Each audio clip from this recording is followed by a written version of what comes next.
Oke teman-teman, sekarang kita akan bahas Glenn, Aurel, dan juga Sandra. Oke, jadi si Glenn ini ketika akhirnya bertemu dengan Aurel, nah si Glenn ini tuh pada akhirnya bener-bener disuruh-suruh sama Sandra untuk gimana caranya.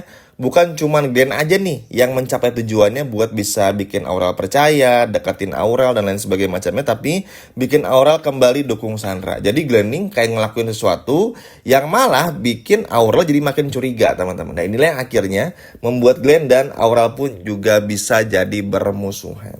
Yap, semua itu simpelnya berawal dari rasa curiga dari si Aurel ngelihat Glenn kok kayak berkomunikasi sama Sandra nih.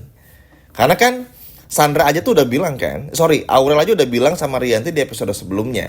Kalau Sandra nih udah dibenci banget sama Aurel, Sandra udah nggak disukai sama Aurel, bahkan Sandra tuh udah, pokoknya udah nggak ada dalam list pertemanannya Aurel lah ibaratnya. Sehingga ya kalau Aurel aja ngejauhin Sandra, kenapa sekarang Glenn harus pada akhirnya deketin Sandra, kan jadinya aneh. Terus ada kata-kata dari suara Sandra yang bilang, tolong bantu saya deketin lagi Aurel, supaya Aurel itu mau bantu saya deketin sama Kenzo lagi maksudnya. Kan jadinya aneh. Kenapa kamu tiba-tiba di chat kayak gitu sama Cassandra? Ada apa sebenarnya kamu sama Cassandra? Kan jadi aneh. Akhirnya kan malah bikin Aurel curiga kalau Glenn itu banyak bohongnya. Teman-teman, padahal Aurel ini udah percaya, udah mulai suka, udah mulai sayang sama Glenn. Tapi ternyata Aurel ini tuh malah mendapati kenyataan ternyata Glenn malah kerjasama dengan Sandra ini. Nah tentu aja Glenn sebagai orang yang tertuduh ini dan memang benar adanya ngerasa tuduhan Aurel ini tuh benar dan bahaya kalau terus dibiarkan. Sehingga ada kayak adegan ngebanting HP atau apa. Terus akhirnya si Glenn pun juga bilang, jangan maksa-maksa dulu karena situasinya nggak tepat. Nah, tapi kita semua tahu kan, dan Glenn pun juga kaget ternyata Sandra ini orangnya nggak mau tahu. Pokoknya kalau udah A ya A, kalau udah B ya B, kalau udah C ya C gitu. Sarana nggak mau berubah. Pokoknya gimana pun juga caranya harus bisa bener-bener dapetin lagi kepercayaannya Aurel dan Aurel bisa bantuin supaya apa ya? Supaya bisa bantu Sandra deket sama Kenzo. Nah, oh ya ada permintaan lagi dari Glenn ya sama Sandranya, terutama dari Sandra kepada Glennnya supaya Glenn ini ngebantu Kenzo untuk jatuh lagi ke pelukannya Sandra dengan cara-cara yang nggak bener lah ibaratnya. Terus pada akhirnya kan hal ini malah bikin Aurel ngerasa, loh kok kamu jadi kayak gini? Kenapa tiba-tiba jadi kerja sama-sama Cassandra gitu loh? Apalagi ngeliat rencana Sandra yang kayaknya mau culik Kenzo atau apa bersama dengan Glenn. Jadi kayaknya si Kenzo ini tuh bakal dibawa ke suatu tempat gitu, terus diancam sama Glenn, sama anak buah Glenn dan anak buahnya Sandra, supaya Kenzo tetap tunangan sama Sandra teman-teman. Nah ini tuh kedengeran sama Aurel. Terus Aurel nggak terima, akhirnya marah sama Glenn. Dan ini yang pada akhirnya bikin hubungan Glenn dan juga Aurel pun juga mulai renggang teman-teman. Dan Glenn pun juga sebetulnya di sini tuh agak kesal sama Sandra. Kenapa? Karena Sandra ini terlalu maksa-maksain keadaan, kayak nggak pernah lihat situasi. Tapi ya sekali lagi Sandra ini kan orangnya nggak mau tahu. Kalau udah A ya A gitu loh. Dia nih nggak mau tahu. Tipikal orang yang cuma bisa nyuruh-nyuruh tapi nggak bisa berbuat sesuatu sendirian gitu loh. Useless banget memang jadi manusia Sandra ini. Sehingga pada akhirnya udah maksa si Glenn.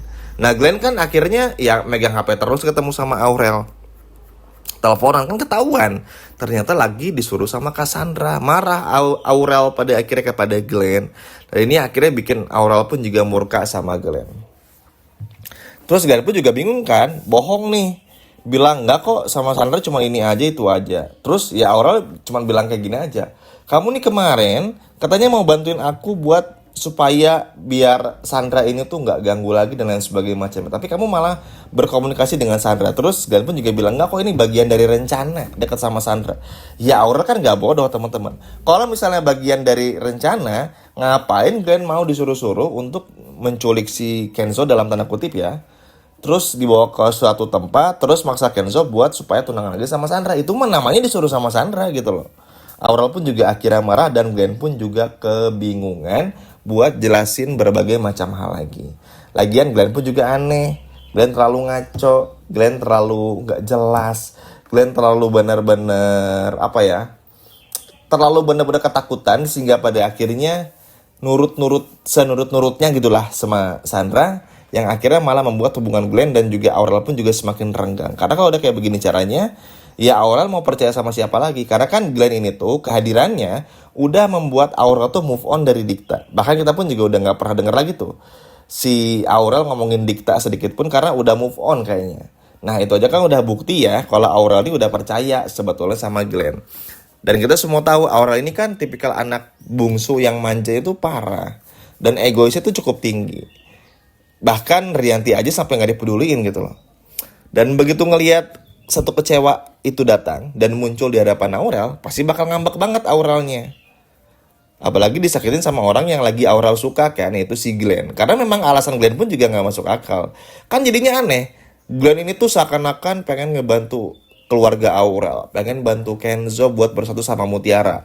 Seperti omongannya Glenn di episode sebelumnya. Tapi ternyata begitu ketemu ngobrol di taman sama Aurel, ternyata malah Glenn tuh malah kayak begini. Glenn justru malah kerjasama dengan Sandra dan malah jadi bawahannya Sandra. Justru Aurel malah curiga, kamu nih punya rahasia apa sampai Kak Sandra bisa nyuruh-nyuruh kamu? Pasti Kak Sandra itu punya satu rahasia yang nggak dikasih tahu lah ibaratnya kepada Aurel. Ya si Glenn makin takut dong. Terus akhirnya Aurel pun juga nelfon si Sandra minta untuk cari tahu lah sebetulnya apa yang Kak Sandra tahu dari Glenn yang Aurel nggak tahu gitu loh. Ya Sandra nggak mau ngomong teman-teman. Belum lebih tepatnya sampai nanti akhirnya bener-bener ngomong. Tapi dari sini udah ngebuktiin kalau Aurel ternyata bener-bener dibohongin habis-habisan sama Glenn. Karena omongannya nggak ada yang bener. Lagian ya kalau menurut Mimin sih ini sebetulnya agak salah Glenn juga. Karena mau bagaimanapun Sandra ini tuh walaupun jahatnya nyebelin parah, tapi dia ini pintar, tahu nih buat manfaatin situasi. Makanya kita juga bisa lihat kan, selama ini aja tuh nggak pernah ada yang bisa menghentikan semua kejahatannya Sandra. Bayangin, flash disk aja teman-teman, coba bayangin, flash disk coba, udah ada buktinya, udah dilihat Aurel, tiba-tiba hilang, rusak, bisa-bisanya rusak gitu. Emang seberuntung itu tuh penjahat yang bernama Sandra. Makanya begitu Aurel ngeliat, wow, ternyata Glenn kerjasama dengan Kak Sandra, ya makin muak dong. Karena buat apa gitu loh. Sehingga pada akhirnya Aurel pun juga marah, ngamuk dan lain sebagainya macamnya. Dan justru bagus sih kalau menurut Mimin karena di sini berarti akhirnya Aurel sadar Glenn itu siapa dan pada akhirnya nanti Aurel pun juga bisa support Mutiara sama Kenzo teman-teman. Karena kan tentu aja kebencian Aurel sama Sandra ini kan akan terus dipelihara nih ceritanya. Akan terus muncul, akan terus ada yang pada akhirnya ya kebencian itu nggak akan pernah bisa hilang dari Aurel kepada Sandra. Kurang lebih kayak begitu. Dan ini akhirnya bikin ceritanya pun juga makin seru, makin menarik, makin luar biasa. Apalagi kita akan melihat banyak hal yang bakal terjadi. Melihat banyak bagaimana momen pada akhirnya nanti Aurel bakal tahu Glenn ini tujuannya apa dari awal, Glenn ini siapa dan lain sebagainya macamnya nanti bakal dibongkar juga. Kurang lebih seperti itu. Sekian video dari Mimin dan sampai jumpa lagi. Dadah.